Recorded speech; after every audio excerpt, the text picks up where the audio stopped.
Once upon a time, in a quiet town, there lived a girl named Precious. She was different from everyone else. A long, dark scar ran from her forehead down to her cheek, and she often hid it with an eye patch. She had gotten this scar from an accident when she was very young, though no one liked to talk about it. Her father, a strong man with grease-stained hands, always reminded her, "Precious, true beauty isn't on the outside, it's what's in your heart." He worked tirelessly as a mechanic, repairing damaged cars just to make sure Precious could attend school. But at school, nobody cared about what was inside. The other kids laughed at her. They pointed at her scar and whispered behind her back. "Look at her face," one girl snickered. "She looks like a cracked pot," another boy sneered. The worst of them all was Philip. He was the school's favorite, wealthy, admired, and always surrounded by fans. His father owned the largest supermarket in town. Philip had the finest clothes, the trendiest shoes, everything top-notch. He was the loudest in any room, and the boldest when it came to mocking Precious. Every single day, Philip picked on her. "Precious," he sneered, "dirty Precious. Why do you even bother coming to school?" Philip said it one morning as he leaned against the classroom door. "You look like a monster," he added cruelly. "Did your father fix your face the same way he fixes those rusty cars?" His friends burst into laughter. But Precious didn't. She kept quiet, pretending not to care. Still, deep down, a heavy feeling settled in her chest, like a weight pressing against her heart. She walked past them, her scar seeming to sting under their harsh stares. But inside, she stood firm. She was brave. One afternoon during lunch, the sun was blazing hot. The scent of jollof rice and beans floated through the air, and the cafeteria buzzed with noise. Precious clutched her food tray tightly, her stomach growling. She had saved her lunch money all week to treat herself to something nice, fried rice with chicken. As she entered the hall, she didn't notice the snickers. She didn't catch the way Philip and his crew were watching her closely. She had no idea what they had planned. Precious headed to her regular spot and placed her tray on the table. She didn't see the water on the chair. She sat. Splash. Cold soaked through her clothes instantly. That was the first thing she felt. Her skirt clung to her skin. For a moment, the whole cafeteria fell silent. Then, "Oh no!" Philip's voice boomed like a loud drum across the hall. "Big Precious peed on herself." Laughter erupted, sharp, mocking, and loud. It was brutal. Precious's fingers gripped the edge of the table. Her ears burned, her heart pounded like it wanted to escape her chest. The laughter hit her hard, wave after wave, like a storm crashing into her. A girl pointed and shouted, "Look at her skirt. She wet herself like a toddler." A boy slapped his knee. Maybe she saw her reflection and got scared. Even those who tried not to laugh smirked quietly behind their palms. Precious forced herself to swallow. She wanted to run. She wanted to vanish, but she didn't. Slowly, she rose to her feet. The room went silent again. Everyone watched her, like hungry lions waiting to pounce. She turned to Philip and met his eyes. Her voice was calm and clear. "I may be wet," she said, "but at least I'm not drowning in pride like you." The room froze. The laughter stopped. Some students whispered. A few nodded quietly. Philip's grin faded. His face twisted with anger. Precious picked up her tray, turned, and walked out, her back straight. She didn't let them see the pain. But inside, she was falling apart. And Philip? He hated that she talked back. He couldn't stand it. He wanted to destroy her completely. The next week, something worse happened. It had rained all morning. The sky hung low and gray, and the ground was soft and soaked. Thick brown puddles waited in the schoolyard, ready to trap careless feet. Precious held her books close as she walked. The air was chilly, but inside, she burned, from the whispers, the stares, the laughter. Philip wasn't finished, not even close. He wanted more. He wanted to break her. Precious turned a corner, and there they were. Philip and his gang. "Where you headed, Big Precious?" he sneered. His friend chuckled behind him. Precious didn't say a word. She knew silence was safer. She turned to leave, but they stepped in her way. She glanced back. A wide puddle of sticky, dark mud sat behind her, thick as shame. Philip smirked. And then, he pushed her. Precious fell, face first into the mud. Laughter exploded again. Philip clapped with delight. Now your ugly face finally matches the dirt. Now your ugly face matches the ground. Philip shouted. His friends held with laughter, their voices rising like a flock of crows circling something lifeless. Precious slowly pushed herself up. Mud clung to her hair, dripped from her clothes, and smeared her face. Her chest thudded with each breath. Tears stung her eyes, but she refused to let them fall, not for them. She wiped her face, stood up, and walked away. She didn't run. She didn't brush off the mud. She didn't look back. But deep inside, something broke. Something small. Something that mattered. Later that evening, as the sun began to fade behind the buildings, Precious sat alone behind the school. She didn't want to go home like that, dirty, tired, and full of shame. She hugged her knees, pressed her face into them, and finally let the tears fall. Soft footsteps approached. A calm voice asked, "Why are you crying, my dear?" Precious sniffled, wiped her nose, and looked up. It was Mrs. Ella, the school's cleaner. She was old, with silver hair tied in a scarf. Her hands were rough from years of scrubbing floors, but her eyes were kind. Precious paused, then murmured, "It's Philip. He won't stop bullying me. He says my scar makes me ugly." Mrs. Ella said nothing at first. She set down her mop, reached into her old bag, and pulled out a small jar. She placed it gently into Precious's hands. Precious frowned. "What's this?" "An ointment," Mrs. Ella whispered. Precious traced the lid with her finger. "Will it take the scar away?" Mrs. Ella gave her a soft smile, but her eyes held something unreadable. "Rub this on your scar every night," she said gently. Then she leaned closer, her voice low and sharp, like wind just before a storm. "And the next time someone insults you, just say thank you. They will answer for it." Precious blinked. What kind of advice was that? Say thank you, she thought. How was that supposed to stop Philip? She wanted to ask, but Mrs. Ella had already picked up her mop and walked off. Precious stared at the little jar in her hand. It smelled of strange herbs. Earthy. Old. She was tired of the mocking, the stares, the scar that made her feel like she didn't belong. So she nodded. She'd try, maybe, just maybe, it would change something. She slipped the jar into her pocket and headed home, her heart filled with questions. That night, Precious sat on her small wooden bed, staring at the jar in her hands. The room was dim, lit only by the soft glow of moonlight slipping in through the window. She opened the lid and sniffed.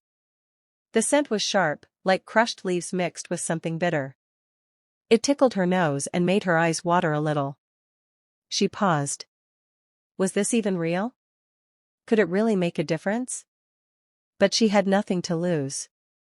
Slowly, she dipped a finger into the balm and rubbed it across her scar.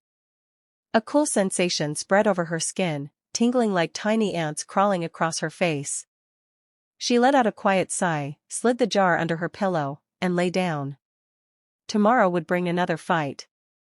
The next morning, Precious walked into school. The whispers had already started. She knew once Philip spotted her, the insults would begin.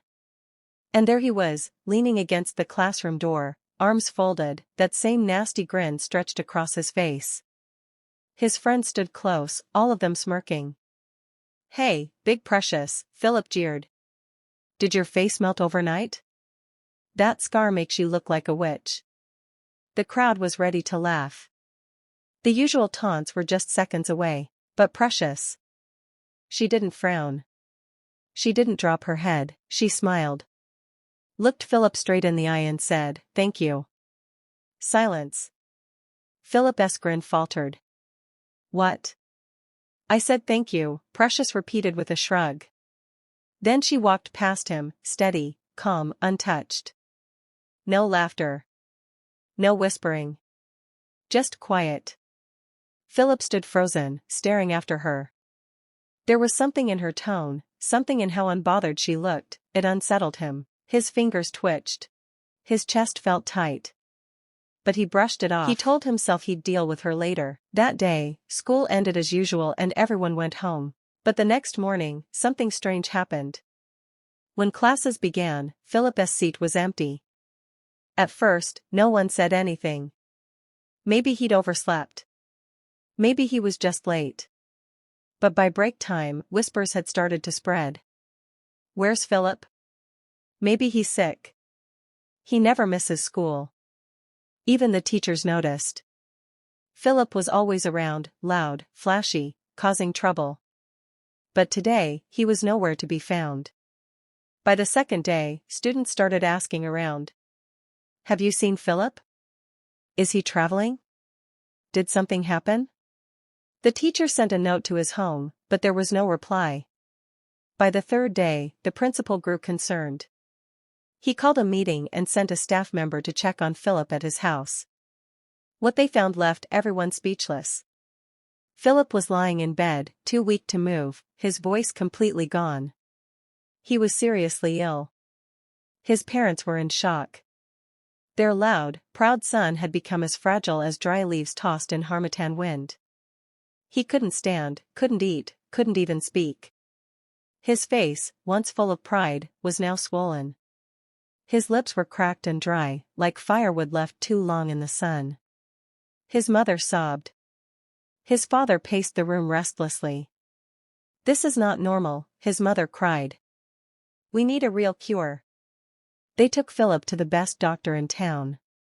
The doctor examined him, checked his eyes, pressed his belly, listened to his heartbeat. He gave him tablets, injections, even special vitamins. Nothing changed. This is beyond my knowledge, the doctor finally said, rubbing his forehead. Next, they took Philip to the largest church in the city. The pastor laid his hand on Philip's head. Be healed in the name of Jesus, he declared. Nothing happened. The pastor clapped, shouted louder, poured anointing oil all over Philip. Still, Philip lay there, his face twisted in pain. The pastor sighed. This one is not ordinary. Still not giving up, they visited a respected Islamic cleric. He recited holy verses over Philip, tied spiritual charms around his wrist.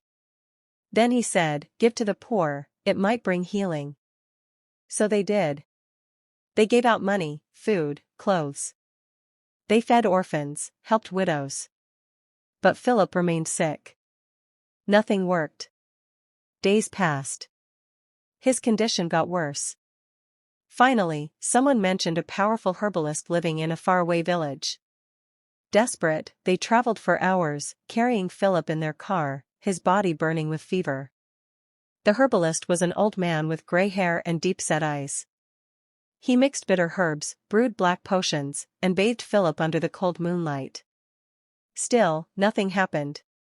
The herbalist sighed. This is beyond me. They had spent all their money, doctors failed, pastors failed, clerics failed, even traditional medicine failed. With no hope left, Philip's parents returned home. His mother wept through the nights. His father sat in silence, staring into space. Then one day, Philip's mother went to the market. The sun hung low. The air felt thick, like something unseen was waiting to happen. She hadn't slept in days, her eyes were red, her body worn out, but she couldn't rest, not while her only child lay helpless.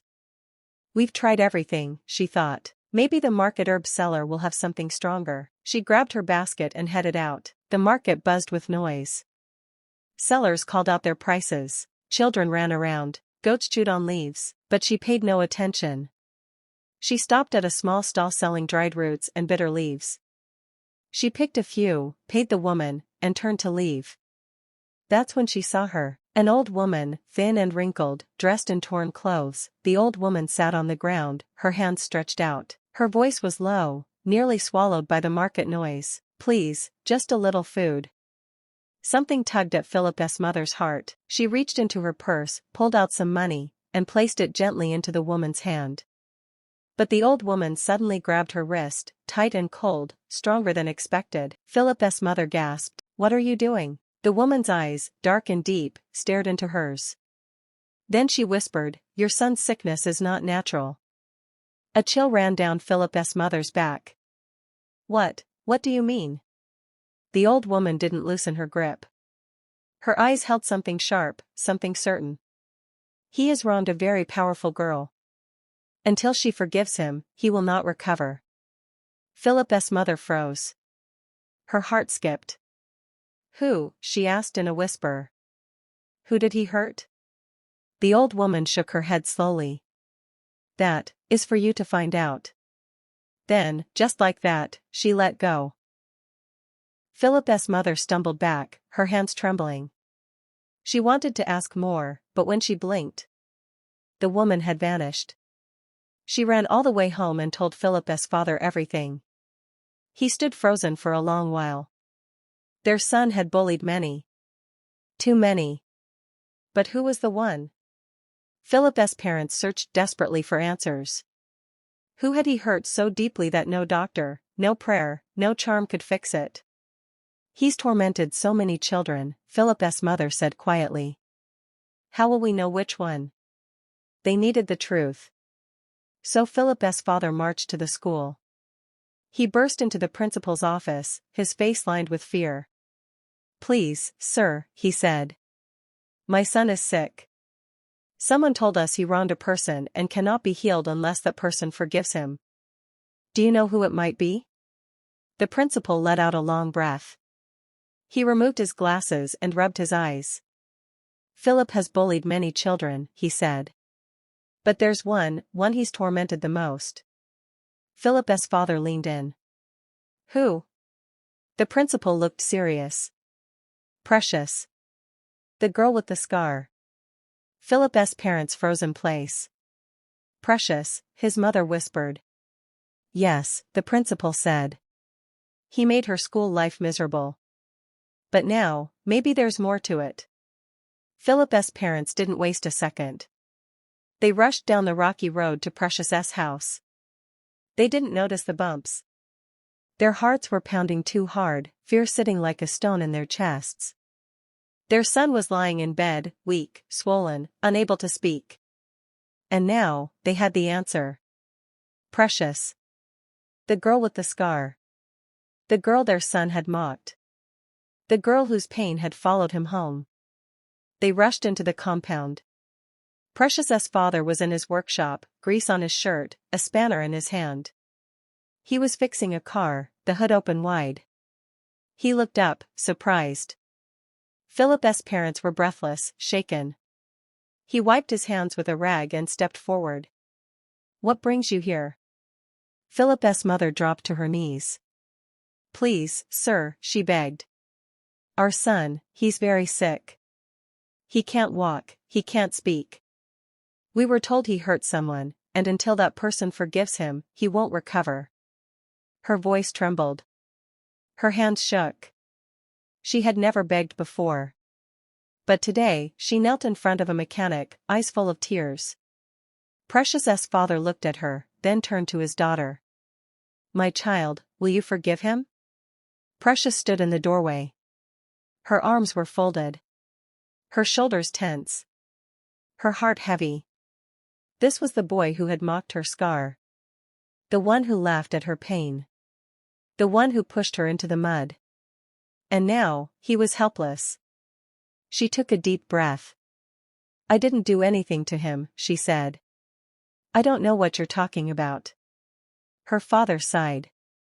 He stepped closer, placed his hands gently on her shoulders, and looked into her eyes.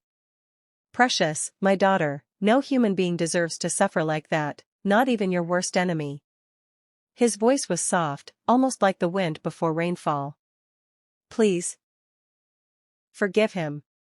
She looked at her father, the man who had taught her to show kindness even in the face of cruelty. She looked at Philip's parents, once proud, now broken, begging for mercy. She took a deep breath and said, "I will forgive him, but only on one condition. Philip's father grabbed her hands. Anything. Precious's voice was steady. He must lead the school, Precious said calmly, and he must never bully anyone again. His parents nodded quickly. We agree, his father said. He'll leave. Philip's mother reached out and gently held Precious's hand. We will also pay for your school fees, all the way till you finish university. Precious paused for a moment, then gave a slow nod. She closed her eyes, took a deep breath, and whispered the words. I forgive you, Philip. That night, Philip lay in bed, weak, silent, still. His parents sat beside him, praying, hoping, waiting. The house was quiet. The air felt heavy. Then, just as the first light of morning touched the sky, Philip's eyes opened. His mother gasped. Philip. His father rushed to him. My son, say something. Philip licked his cracked lips. He swallowed hard. Then he whispered, Mama. His mother burst into tears. His father held his hands tightly. You're healed, he said. Philip's strength began to return. He could sit up. He could move. By the second day, he was walking again. By the third day, he was eating. By the fourth day, it was as if he had never been sick at all. His parents didn't delay. They withdrew him from the school immediately. You will never step foot there again, his father said. And you will never harm another soul. Philip didn't argue. He had changed. He now knew what it felt like to suffer. From that day on, he never bullied anyone again. Back at school, something had shifted. People still whispered, but not about Precious's scar. They whispered about her. They watched her quietly from the corners of their eyes. But their eyes no longer carried mockery. They carried something else. Respect. No one laughed at her anymore. No one dared to point fingers. Precious was no longer just the girl with the scar. She was the girl with strength. The girl who had power, not just in school, but across the entire town. She had once been mocked. But now, no one dared to speak against her.